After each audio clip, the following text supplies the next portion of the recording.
Broads Media.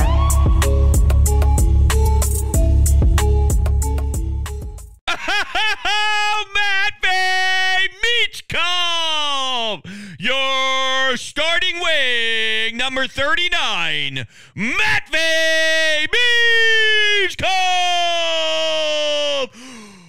Ooh, ooh. Those are drunk idiots at the Wells Fargo Center. All right, everybody, welcome on in. If you're new to the channel, hello.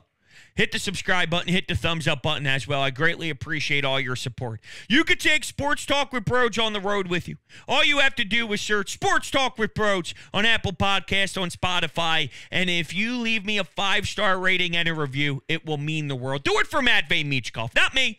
Do it for Michkov, so I appreciate it. And lastly, if you're looking to join the memberships here on YouTube, you can. By checking out the information down below in the description, you get access to Coffee with Broads live streams twice a week, and also our Discord chat where we communicate pretty much 24/7 as a community, and it's a lot of fun. So thank you guys all so much, and enjoy the show.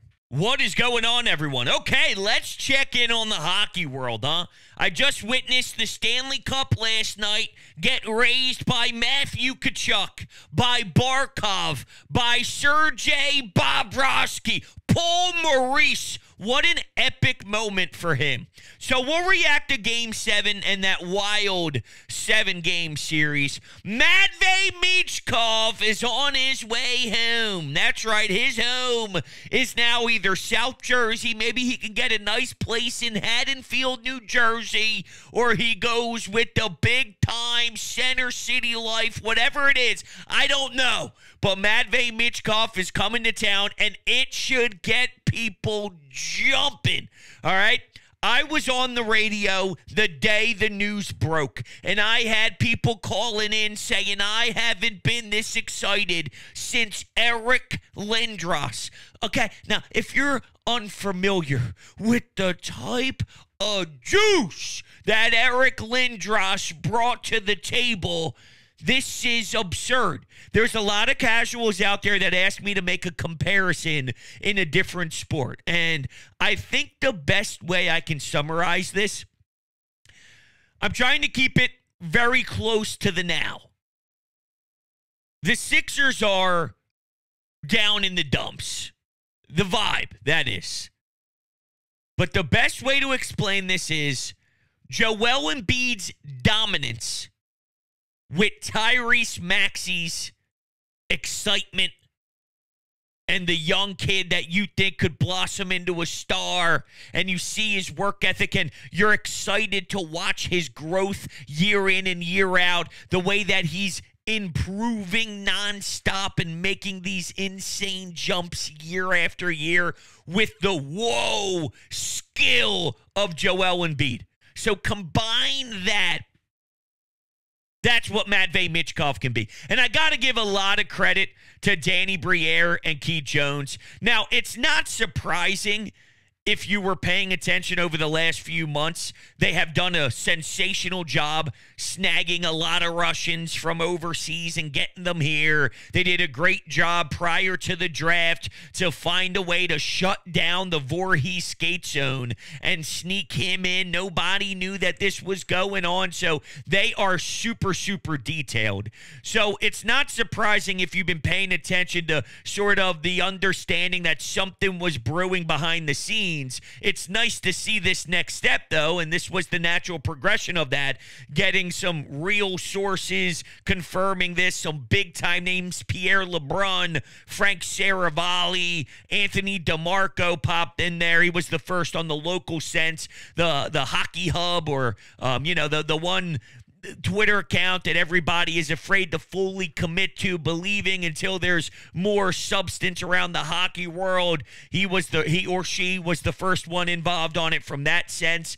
But reality is, at the time of the draft, did I think that we'd see him year one after year one? Absolutely not. No. I thought maybe they could land him prior to his KHL deal running its course.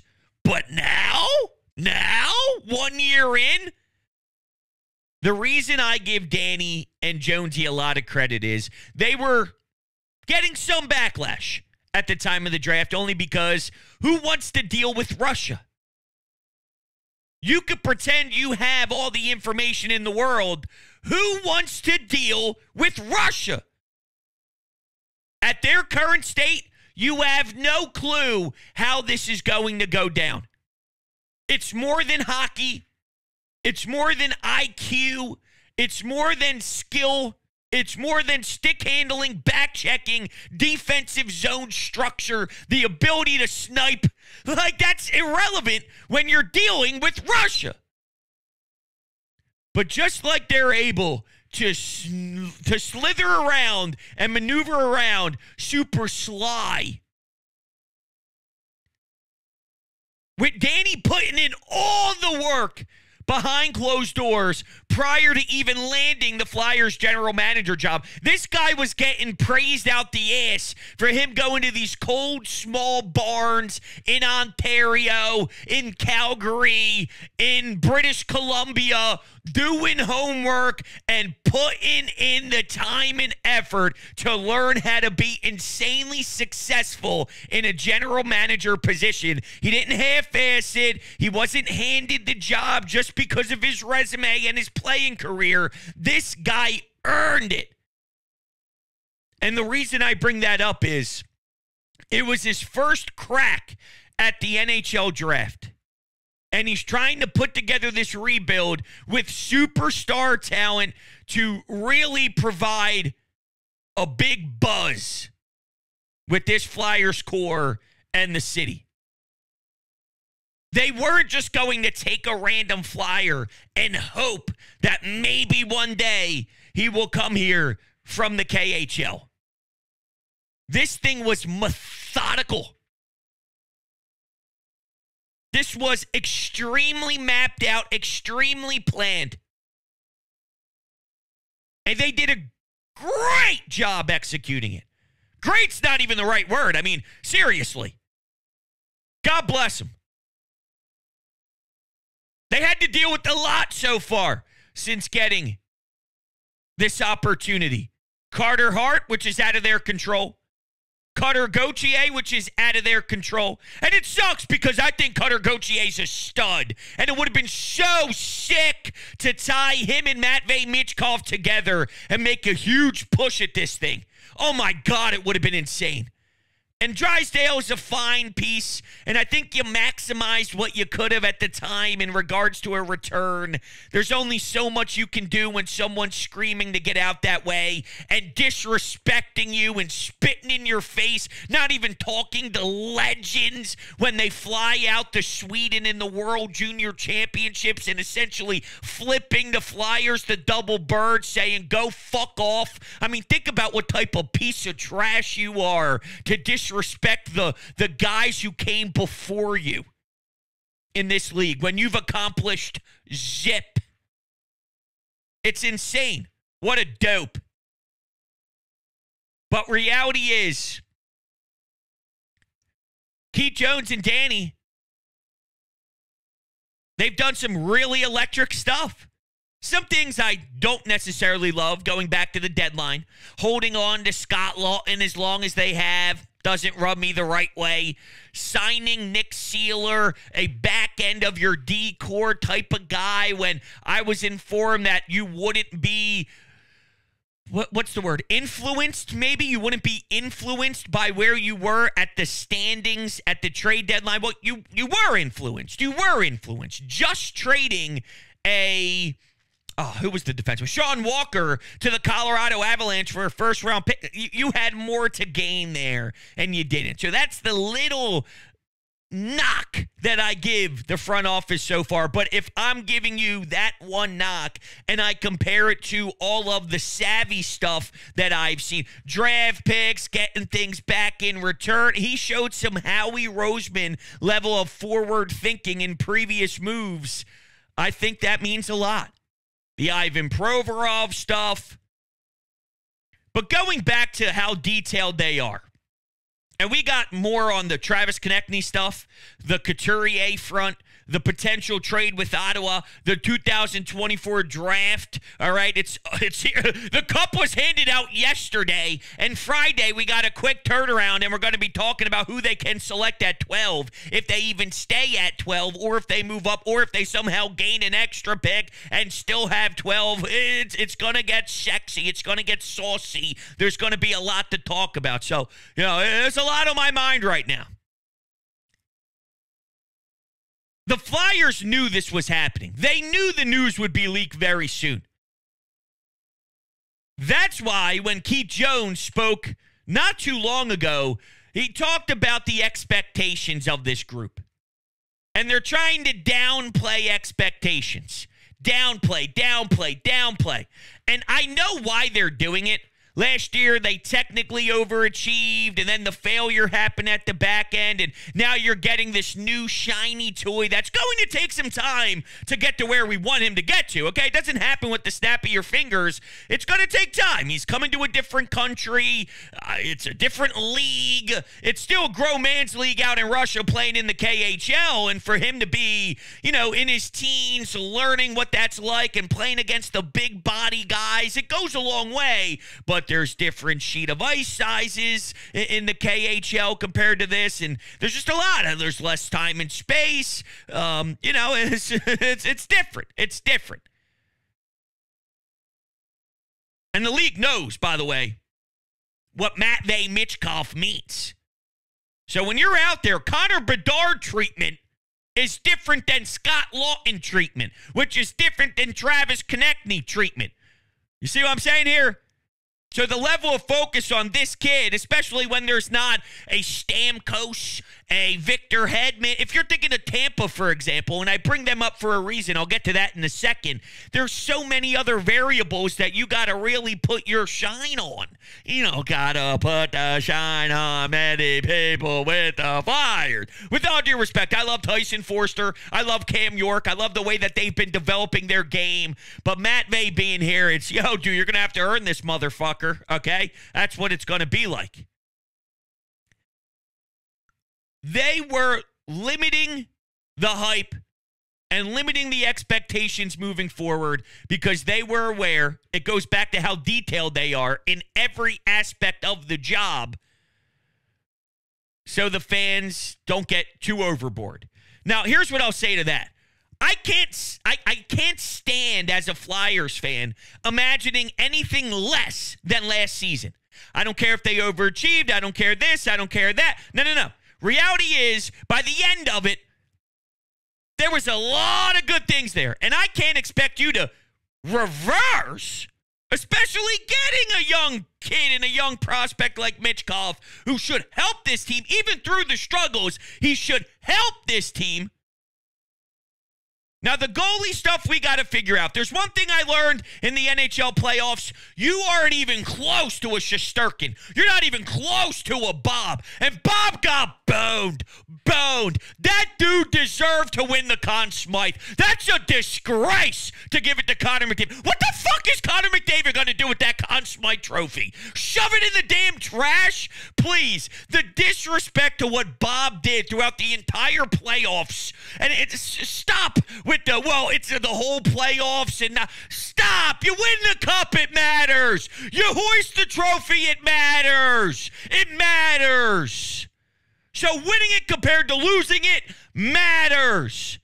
And I'm not going to throw away all of what Bob did because of a couple games there in the finals after a 3-0 lead. Think about how he played in Game 7, all right? If you're going to knock Bob for the 2-3 games in the middle, you got to knock Connor McDavid for Game 6 and Game 7. Fatigue, playing 3.5 minutes of the 4 final minute, whatever. I don't care. That was stupid. I can't ask this team to revert back. So what they try and sell us and this and that, I need forward thinking. It's all about forward leaps, taking forward strides. So that means I expect to be in the playoffs next season. Sorry. But yeah, the goaltending thing's up in the air. Don't know what Fedotov is. He got thrown into some weird stuff last season. And with Urson, I think he's an NHL goalie. Do I think he's an NHL #1 level of goalie? No. So that's where I think we can have a discussion as we watch the goaltending situation play out. I do expect both of them to improve, though. And Urson got a lot of knowledge last season. He's got a lot of time. He's seen what he needs to work on and what the speed of the game is like and the shots and this and that. So he had sharp moments. He had very disappointing ones, but they're clearly lacking in the goaltending department compared to when they were entering a season with Carter Hart, to be fair. But I want to read for you what the comparisons to Matvei Michkov is. All right, so let's take a look here on the Daily Faceoff, which is where Frank Saravalli does a lot of his work, and he has some people who writes for the website as well and make content, and they have one individual who does some stuff on some prospects, and this is what was stated here. Simply put, Michkov would be a #1 in many drafts, but the question marks last year, plus some guy named Connor Bedard, meant that wasn't happening. His ability to make decisions at breakneck pace and execute them with little to no difficulty is second to none. Michkov's hands are nearly untouched in terms of raw talent. There's no shortage of lacrosse goal highlights. The way he creates plays, executes them, and dazzles, there's very few like them, a scout said prior to the 23 draft. The puck just comes to him, and he knows what to do with it. He's a magician as a hockey player. You'll get puck handlers that move the puck well but can't score. But that's not a problem here for Michkov. Some scouts think that he'll be a 50-goal scorer in the NHL, and I don't doubt that. The puck seems magnetized to him at all times, and he's so great in open space on the power play. Wow, we're going to get actual help on the power play? I didn't know that was real. I didn't know if that could actually happen. Thank the Lord that maybe we can see a power play that can move the puck in a power play that could generate scoring chances and a power play that can actually do something solid. Oh, thank the Lord. It says here, Michkov showed that at the 2021 U18 World Championship, he went toe-to-toe with Connor Bedard and outplayed the Canadian phenom. So that's so sick to read. Oh, my God, does that make blood flow in areas that...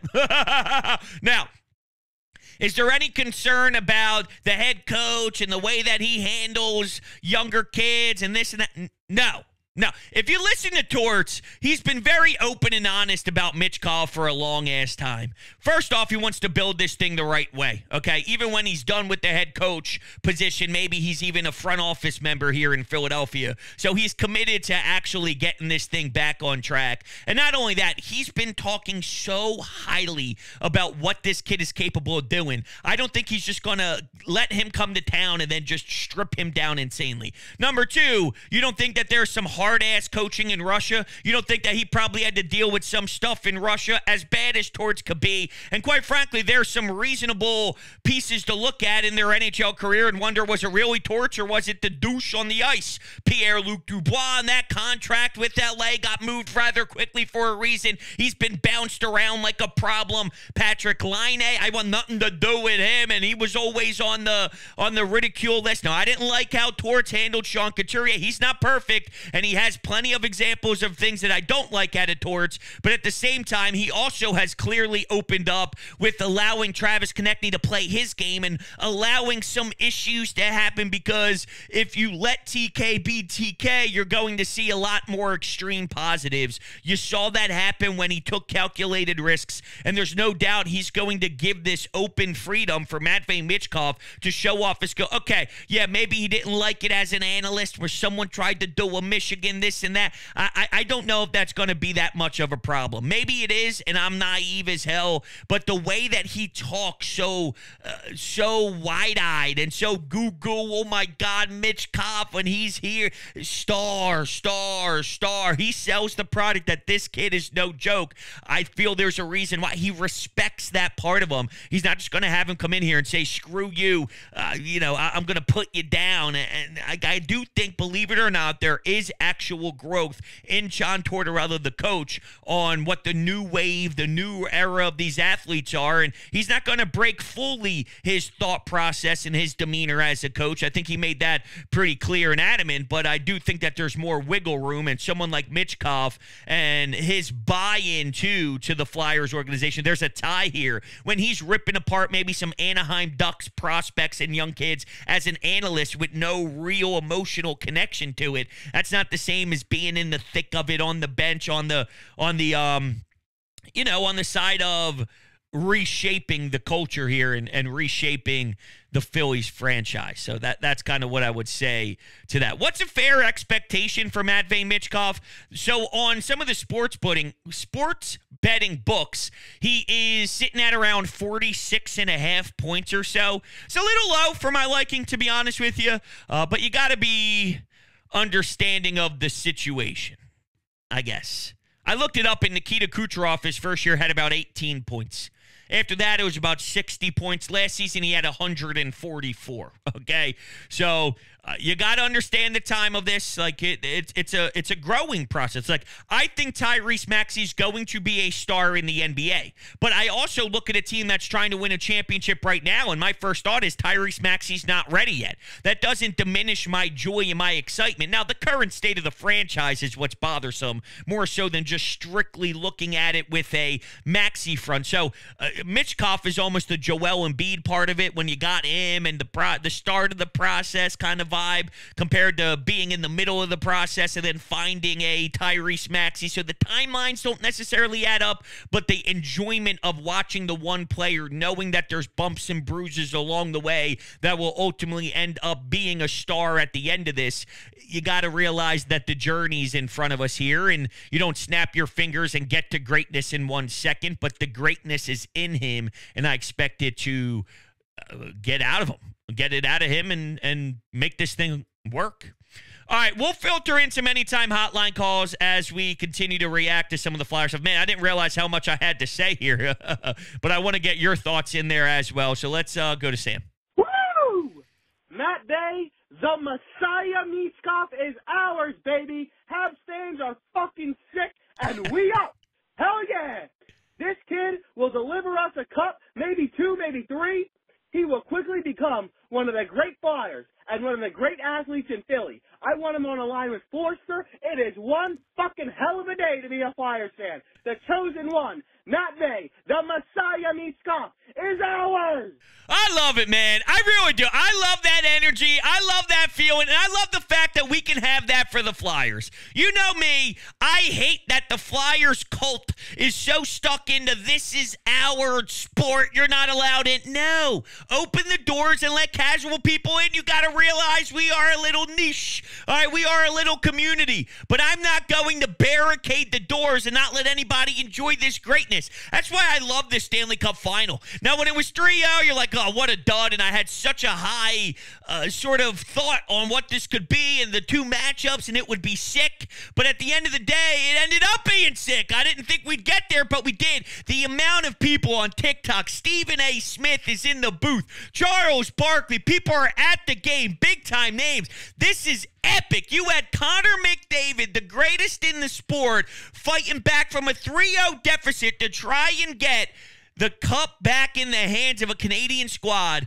and Matthew Tkachuk and Bob on the brink, is that the word, of potentially one of the most historic collapses in history. It's so great. And one day the Flyers are going to be there. One day Matvei Michkov is going to be there, and I want you all to enjoy it. But honestly, in Game 7, I rooted for Florida. My thought was, I can't ever wish it on my worst enemy, unless it was the Celtics, or unless it was Al Horford, or unless it was Ben Simmons, but that would never happen because he's a fraud. There's a few people I would wish that level of pain on, but if you're telling me somebody's up 3-0 in the Stanley Cup Finals, not the second round, not the first round, not the conference finals, in the Stanley Cup Finals, if you're telling me that you blow that lead, thinking it's inevitable you win the cup, 3-0. Think about the feeling. 3-0. Up 3-0.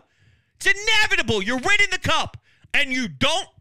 Sports depression doesn't even do its service. I am depressed every day of my life. I don't know how you wake up every day and go about your business. That is crazy pain. Crazy pain. I wouldn't wish that against anybody, because we've all been that little kid that practiced winning the cup in our driveways. You heard it from Okposo. He was playing mini sticks with his two kids. You know, remember when he was 8 years old, and that's what he was doing to get himself motivated and in the right headspace for Game 7. We've all been there.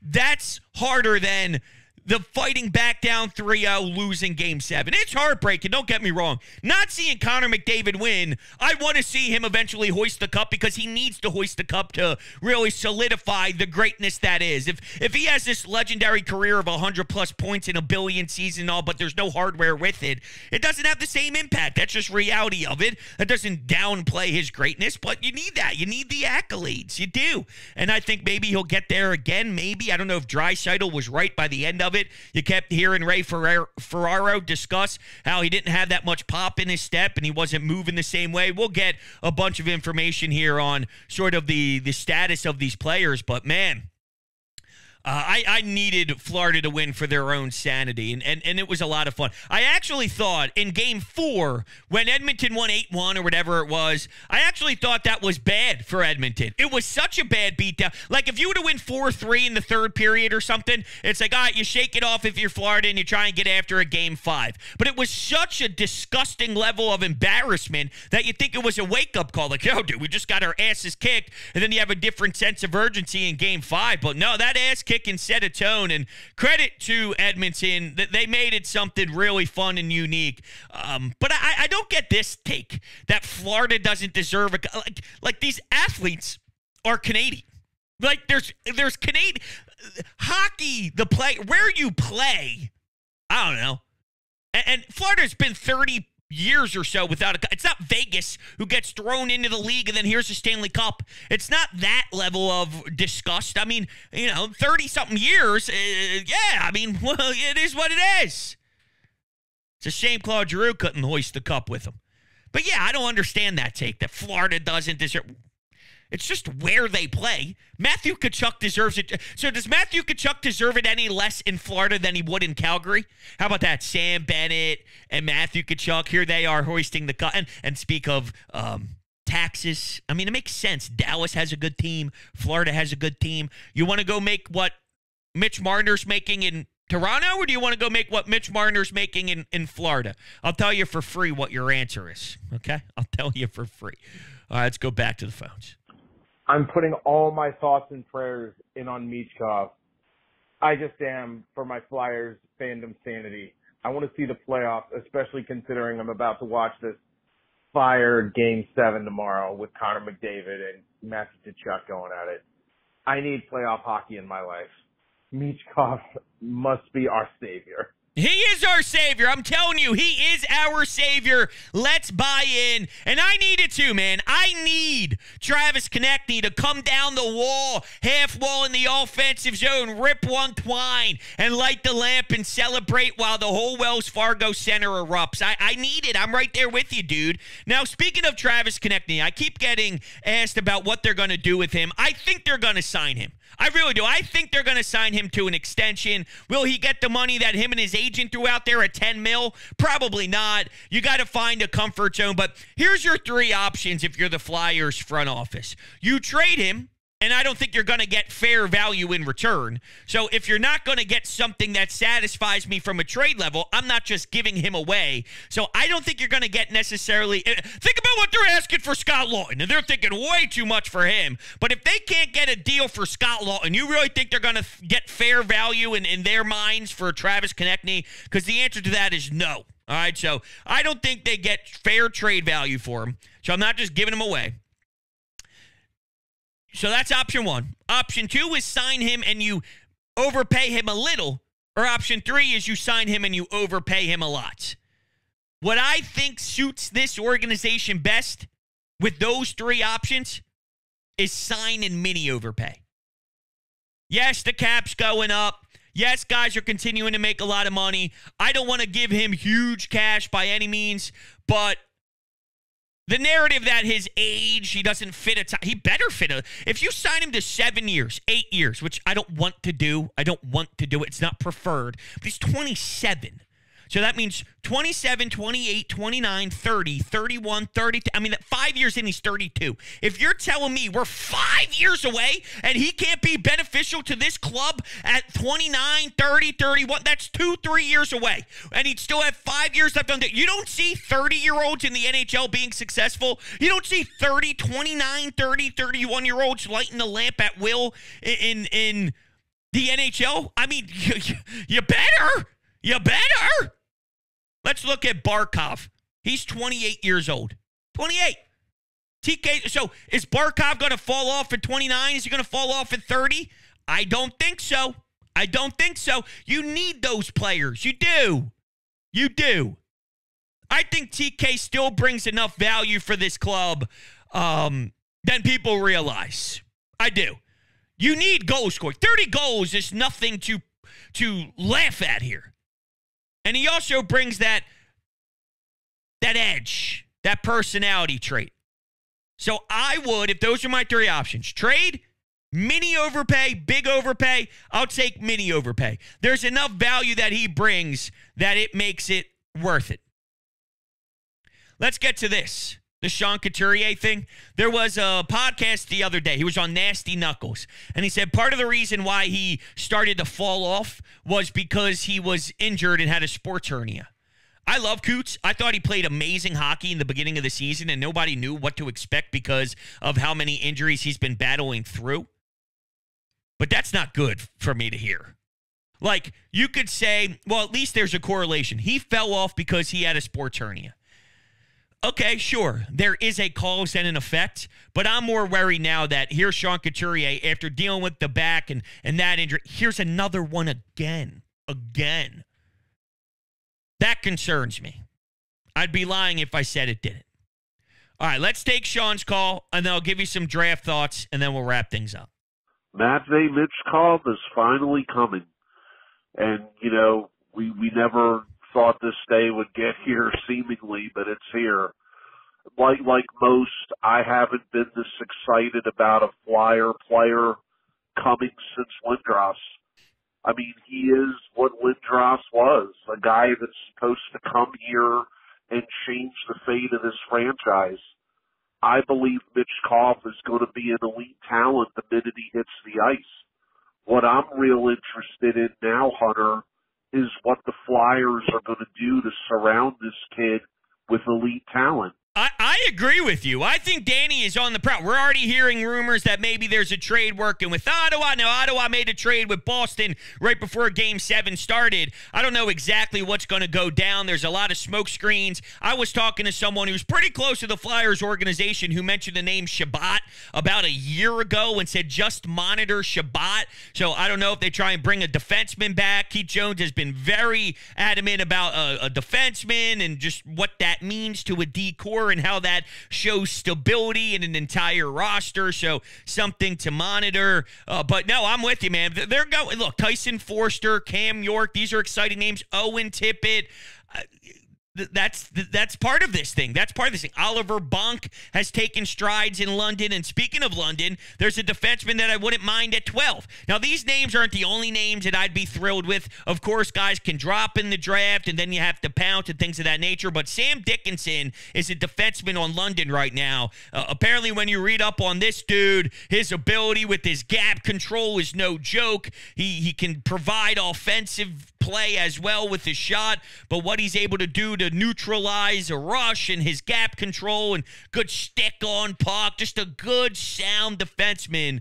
It's important to have, and to play in London is something that I'm interested in. Yakemchuk is another name, Calgary Hitmen. Apparently he's got a super heavy shot. He plays in the Dub right now. Those are the two defensive names that I would love. Forward-wise, though, Cole Eiserman would be a blast to have. All right, he's committed to Boston University. He can help score you some goals. Big fan of the National Development Program. I think it's such a good staple to build these young prospects and all. And then, of course, obviously the college college hockey route is one that I enjoy heavily. And if you can get a Ginla, if that happens to fall on your lap, don't know if he'll necessarily be there. But these are sort of the names that I'm enamored with. A few forwards there in Yzerman and Ginla, a couple defensemen in your Kemchuk and Dickinson, and we'll see where Danny Briere goes from there. But you also have the Claude Giroux, Florida Panthers first-round pick at the back end of the first round, and it's obvious that they have their eyes set on something. They are not afraid to get creative and move up here in the draft or just move their pick in general, and I think we'll see some savviness out of Briere and Jonesy, and I can't wait to see it. So that's where I'm at. I know we kind of threw a lot around there in the hockey sense. There's just a lot of like big stories, mini stories, the draft, the Stanley Cup, and it was all kind of like a smorgasbord, but that's where my brain's at currently. All right, so thank you guys all so much for hanging out with me. I hope you guys appreciate it. Matvei Michkov, baby. Talk to you later.